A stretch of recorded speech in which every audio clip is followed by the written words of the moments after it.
Assalamualaikum warahmatullahi wabarakatuh. Yang saya hormati Bapak Fuad Guntara, MPD, selaku dosen pengampuh mata kuliah Telaah Kurikulum IPS tingkat menengah, dan teman-teman yang saya banggakan. Puji syukur kita panjatkan atas kehadirat Allah Subhanahu wa Ta'ala yang telah memberikan kita nikmat kesehatan sehingga kita bisa melakukan proses perkuliahan ini meskipun secara online dengan memanfaatkan teknologi yang sudah begitu maju. Dan semoga masa COVID-19 ini bisa segera berlalu, agar kita bisa sama-sama berkumpul untuk melakukan perkuliahan secara tatap muka. Amin. Dan tak lupa pula kita kirimkan salawat serta salam kepada Nabi besar, yaitu Nabi Muhammad SAW, di mana beliau telah membawa kita dari alam yang gelap gulita menuju alam yang terang benderang seperti saat ini kita rasakan. Baiklah, adapun topik yang akan kami bahas pada video ini yaitu tentang menganalisis perkembangan kurikulum. Namun, sebelum kami membahas materi tersebut, maka izinkan kami untuk memperkenalkan diri. Baik, kami dari kelompok 4 yang beranggotakan 2 orang, di mana saya sendiri yaitu Evi Munalestari, NIM 19.700.008, dan rekan saya atas nama Alfiah Nasr, NIM 19.700.007. Baiklah, tanpa berlama-lama, mari simak video kami. Baik, untuk materi pertama akan dibahas oleh saudari Evi Munalestari. Untuk waktu dan tempat, dipersilahkan. Baiklah, untuk pembahasan pertama yaitu tentang definisi pengembangan kurikulum, di mana kurikulum merupakan rancangan pendidikan yang merangkum semua pengalaman belajar yang disediakan bagi siswa di sekolah. Dalam kurikulum terintegrasi filsafat, nilai-nilai, pengetahuan, dan perbuatan pendidikan. Kurikulum disusun oleh para ahli pendidikan atau ahli kurikulum, ahli bidang ilmu, pendidik, pejabat, pendidikan, pengusaha, serta unsur-unsur masyarakat lainnya. Rancangan ini disusun dengan maksud memberi pedoman kepada para pelaksana siswa mencapai tujuan yang dicita-citakan oleh siswa sendiri, keluarga, maupun masyarakat.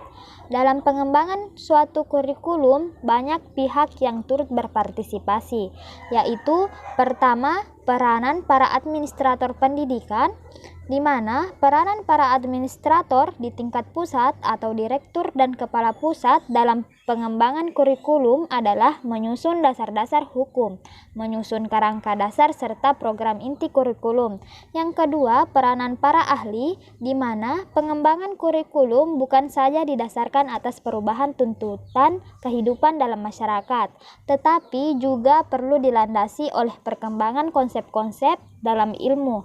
Oleh karena itu, pengembangan kurikulum membutuhkan bantuan pemikiran para ahli, baik ahli pendidikan, ahli kurikulum, maupun ahli bidang studi atau disiplin ilmu.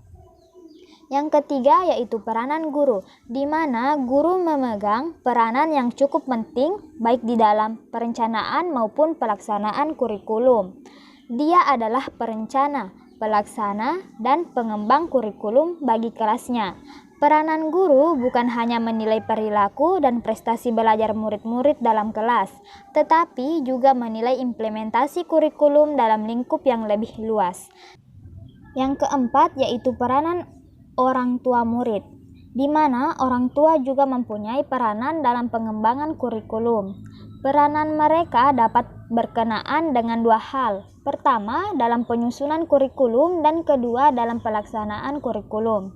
Dalam penyusunan kurikulum, mungkin tidak semua orang tua dapat ikut serta, hanya terbatas kepada beberapa orang tua saja yang cukup waktu dan mempunyai latar belakang yang memadai. Selanjutnya, untuk pembahasan kedua yaitu tentang model implementasi kurikulum, di mana dalam penerapan kurikulum, praktisi kurikulum harus memilih model implementasi kurikulum yang tepat dan cocok dengan situasi dan kondisi sosial maupun psikologis masyarakat. Menurut Ornstein dan Hunkins, pada tahun 2009 terdapat 4 model implementasi kurikulum. Keempat model tersebut dijelaskan secara rinci, yang dimana pertama,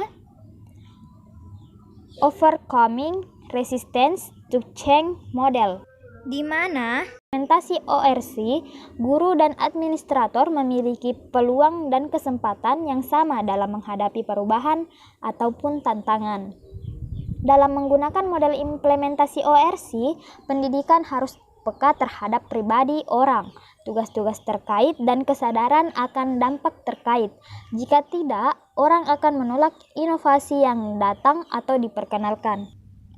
Yang kedua yaitu Organizational Development Model, di mana model OD merupakan upaya jangka panjang untuk memperbaiki pemecahan masalah suatu organisasi dan memperbarui proses khususnya melalui diagnosa dan manajemen secara kolaboratif. Penekanan model OD adalah pada budaya kerja dalam organisasi dan kerja sebagai tim. Yang ketiga yaitu Concur-Based Adoption Model, di mana model tersebut berhubungan dengan model OD. Namun, orang-orang yang menggunakan pendekatan CBA meyakini bahwa semua perubahan berawal dari semua individu. Tidak seperti model pengembangan organisasional atau OD, model pendekatan CBA hanya menguatkan adopsi implementasi kurikulum, tidak pada pengembangan dan rancangan kurikulum. Jadi, dapat dikatakan bahwa sebelumnya pendidik dan guru sudah memilih dan menciptakan kurikulum sebelumnya. Langkah-langkah perhatian atau guru berkaitan dengan menerapkan inovasi adalah yaitu pertama kesadaran inovasi, kedua kesadaran informasi mengukur, yang ketiga perhatian untuk diri, yang keempat berhubungan dengan untuk mengajar, dan yang kelima yaitu berhubungan dengan untuk para siswa. Kemudian model terakhir yaitu sistem model, di mana jika model OD dan CBA fokus pada individu atau orang, maka model sistem fokus pada sekolah. Perubahan yang direncanakan dalam suatu sekolah seharusnya dipandang sebagai win-win atau semua harus menang tanpa ada yang merasa kalah.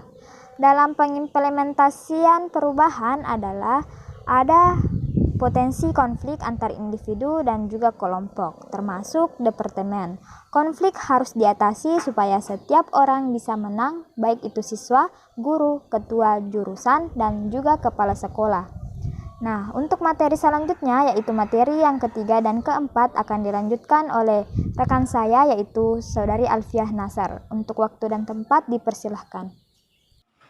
Baik, selanjutnya pembahasan yang ketiga yaitu konsep organisasi kurikulum. Organisasi kurikulum adalah pola atau bentuk bahan pelajaran yang disusun dan disampaikan kepada murid-murid yang merupakan suatu dasar yang penting sekali dalam pembinaan kurikulum dan bertalian erat dengan tujuan program pendidikan yang hendak dicapai.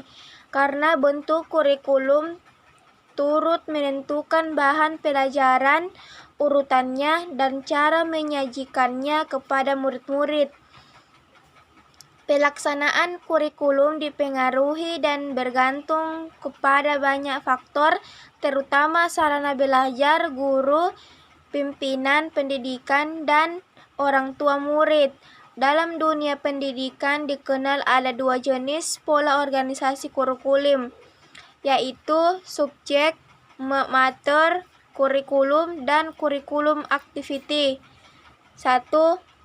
Subjek matter kurikulum yaitu organisasi isi pendidikan dalam bentuk mata pelajaran yang disajikan dan diberikan kepada siswa secara terpisah-pisah satu sama lain.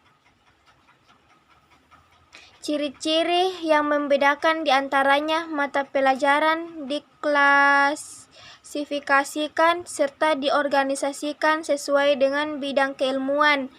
Pengetahuan ilmiah, pengetahuan disusun tidak atas dasar perkembangan, kebutuhan anak didik, tetapi kepentingan para ahli ilmu pengetahuan. Tujuan organisasi kurikulum ini adalah mengembangkan kapasitas pelajar untuk menguasai fakta konsep prinsip yang terdapat dalam mata pelajaran, tekanan yang diberikan dalam subjek mater ini pada pengkajian isi pelajaran dan teknik memberikan gagasan yang hendak dikuasai siswa dijelaskan terlebih dahulu, dan guru dan percobaan yang dilakukan siswa relatif tidak ada. Kritik yang berhubungan dengan kekurangan-kekurangan subjek mater kurikulum antara lain dengan perkembangan ilmu pengetahuan yang berjalan amat cepat, maka program pengacara yang bercerai-berai akan menghilangkan kesatuan ilmu pengetahuan yang mengakibatkan tidak adanya tanggapan positif dari para siswa. Pengambaian minat dan bakat para siswa, penyusunan kurikulum tidak efisien, gagal untuk mengembangkan kebiasaan berpikir kreatif. Akibat kritikan tersebut dan berkembangan konsep baru dalam psikologi serta ketidakpuasan dari organisasi kurikulum ini, maka diadakan usaha memodifikasi bentuk kurikulum ini ke dalam dua bentuk, yaitu satu, korelasi kurikulum, yaitu kurikulum yang menekankan perlunya hubungan di antara dua atau lebih mata pelajaran tanpa menghilangkan batas-batas setiap mata pelajaran. Dua, Fruit kurikulum. Pada dasarnya menyatukan beberapa mata pelajaran yang sejenis dalam sistem pendidikan nasional. Prinsip Broadfield dikembangkan dengan nama bidang studi seperti bidang studi IPS, IPA, bahasa, matematika, sejarah, ekonomi, dan lain-lain yang ada dalam rumpun ilmu sosial Broad. Yang kedua, kurikulum activity. Kurikulum ini diarahkan pada mengatakan, membuat, dan menciptakan dalam bentuk kategori kegiatan, bukan dalam bentuk mata pelajaran. Kegiatan belajar di sekolah menuntut aktivitas intelektual disampingi keterampilan motorik. Proses mengerjakan mata pelajaran tidak dilakukan sebelum anak matang untuk mempelajarinya. Ciri yang membedakan diantaranya adalah program pendidikan dilakukan oleh perhatian dan tujuan anak. Tidak ada perencanaan yang mendahulunya, namun guru bertanggung jawab mengenai beberapa tugas penting yang menuntut perencanaan dalam hal bekerja sama dengan siswa untuk menentukan arah perhatian, membimbing dan mengadakan pilihan yang paling tepat, membantu menilai hasil yang telah dikerjakan siswa. Selanjutnya, pembahasan keempat yaitu evaluasi kurikulum. Pengertian evaluasi kurikulum. Evaluasi adalah penerapan prosedur ilmiah yang sistematis untuk menilai rancangan, implementasi, dan efektivitas suatu program. Dan pengertian evaluasi kurikulum juga dapat diartikan adalah penelitian yang sistematis tentang manfaat, kesualan, efektivitas, dan efisiensi dari kurikulum yang diterapkan.